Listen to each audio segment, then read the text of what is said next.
নমস্কার বন্ধুরা, আশা করি সকলেই ভালো আছেন। সিম্পল স্টিচিং উইথ নিরু চ্যানেলের এক নতুন ভিডিওতে স্বাগত জানাই।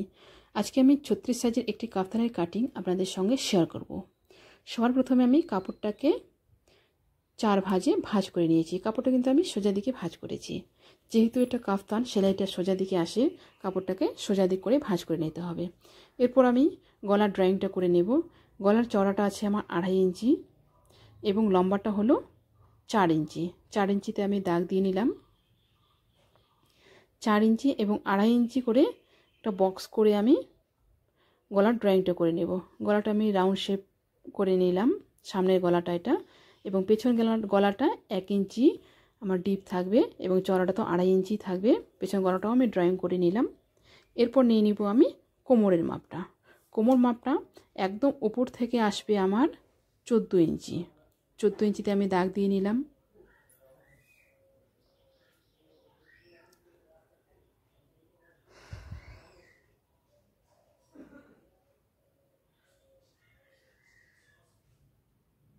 ফিতে দিয়ে সোজা করে আমি দেখে নিলাম। এরপর দেখুন, এরপর নেব আমি আর্ম হোলের মাপটা। আর্ম হোলটা আছে আমার 6.5 ইঞ্চি। 6.5 ইঞ্চিতে আমাকে দাগ দিতে হবে। যেহেতু এটা 36 সাইজ, 36কে 4 ভাগে ভাগ করলে 1 ভাগ আমাদের আসে 9 ইঞ্চি। 9 ইঞ্চিতে আমি চেস্টের মাপটা দেব। 9 ইঞ্চি করে আমি চেস্টের মাপটা দিয়ে দিচ্ছি। 9 ইঞ্চিতে আমি দাগ দিয়ে নিলাম। এরপর আমি এটাকে সোজা করে টেনে দেব দাগটা।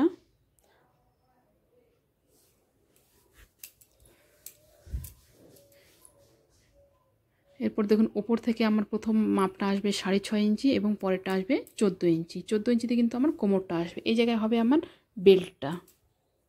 বেল্ট হবে এবং এর মধ্যে আমার ফিতেটা থাকবে। এবং কোমর মাপটাও আমি 9 ইঞ্চিতে নিয়ে নিলাম। যেহেতু এটা ফিতে থাকবে, সেজন্য কোমরটা আমার ফিতে দিয়ে অ্যাডজাস্ট হয়ে যাবে। কোমরের মাপ এবং চেস্টের মাপ এবং হিপের মাপ, এই তিনটে কিন্তু আমার একই রকম আসবে। এই দেখুন, কোমর থেকে হিপ পর্যন্ত আমার যে লম্বাটা আছে এটা আসবে আমার 5.5 ইঞ্চি। 5.5 ইঞ্চিতে আমি দাগ দিয়ে নিলাম। এরপর হিপের মাপটা নিয়ে নিলাম। হিপের মাপটাও আসবে আমার 9 ইঞ্চি। তিনটা মাপই কিন্তু একই আসবে, একই লাইনে আসবে। চেস্টও 9 ইঞ্চি থাকবে এবং কোমরও 9 ইঞ্চি, হিপটাও 9 ইঞ্চি। এরপর দেখুন, আর্ম হোলে যে মাপটা নিয়েছি 6.5 ইঞ্চি, সেখান থেকে হিপ পর্যন্ত আমার সোজা একটা দাগ দিয়ে নিতে হবে। এটা আসবে আমার মেন সেলাইটা। এটা থাকবে মেন সেলাই। এরপর আমি গলার কাটিংটা করে নেব।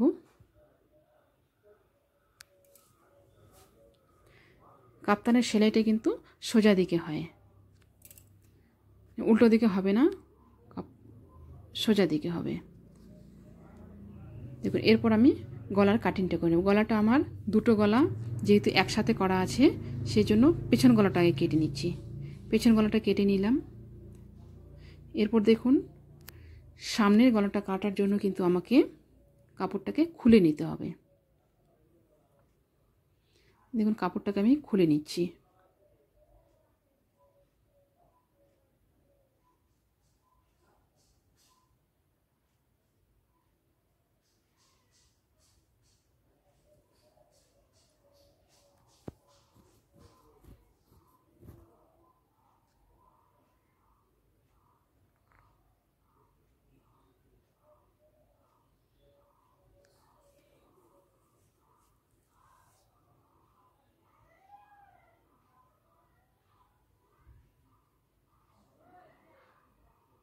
সামনের গলাটা কাটার জন্য দেখুন কাপড়টাকে আমি খুলে নিচ্ছি। কাপড়টাকে খুলে সমানভাবে ভাঁজ করে নিয়ে নিব।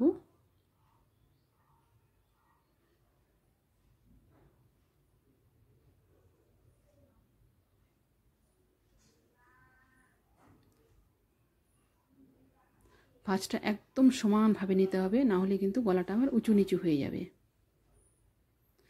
সামনের গলাটা তো আমার ড্রয়িং করাই আছে, সেই ড্রয়িং অনুযায়ী আমি কাটবো।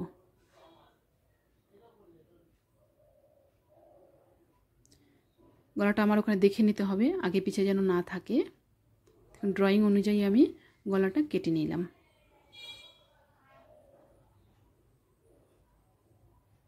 কাফতানের সেলাইটা খুবই সহজ। সবার প্রথমে আপনাকে কী করতে হবে, চারিদিকে 1/2 ইঞ্চি ফোল্ড করে চারিদিকে সেলাই করে নিয়ে নেব। তারপর কি করব, তারপর ক্রস পট্টি দিয়ে গলাটা করে নেব। গলাটা করে নেওয়ার পরে আমার যে কোমরটা আছে, কোমরে যে বেল্টটা যে আছে সেই বেল্টটা করে নিতে হবে। বেল্টটা করে নিয়ে তারপর যে সাইডে যে সেলাইটা আছে সেই সেলাইটা উপর দিক থেকে করে নিলেই কাফতান রেডি। আশা করছি ভিডিওটি সকলের ভালো লাগবে। ভিডিওটি যদি ভালো লাগে অবশ্যই লাইক, কমেন্ট এবং শেয়ার করবেন। নতুন নতুন ভিডিও পেতে চ্যানেলটিকে সাবস্ক্রাইব করে রাখবেন। যারা ফেসবুক পেজ থেকে দেখছেন তারা পেজটিকে ফলো করে রাখবেন। দেখুন, এরপর আমি অপর দিকে যে আমার যে সেলাইয়ের মাপটা আছে সেই মাপটা আমি দিয়ে নিচ্ছি। কারণ যেহেতু এটা সোজা দিকে, উঁচু নিচু যেন না হয় সেই জন্য কিন্তু একদম সমানভাবে আমাকে মাপে মাপে দাগটা দিয়ে দিতে হবে। সেই দাগটা আমি উপর দিক থেকে দিয়ে দিচ্ছি। দুই দিকে আমার দাগ দেওয়া হয়ে গেছে। এরপর কোমরের মাপটা একটু ডিপ করে দিয়ে দিচ্ছি দাগটা। এই দেখুন, এবার সোজা করে নিলাম আমি।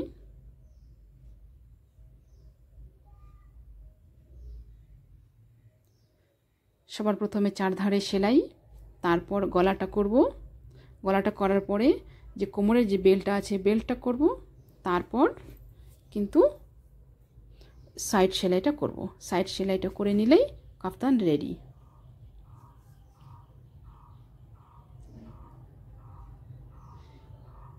এদের একটা মিডিলে এখানে একটা পয়েন্ট করে নিতে হবে, যেখানে আমার ফিতেটা বের হবে। না হলে কিন্তু আগে পিছে হয়ে গেলে সেটা ফিতাটাও কিন্তু আগে পিছে হয়ে যাবে, সেটিংটা ভালো হবে না।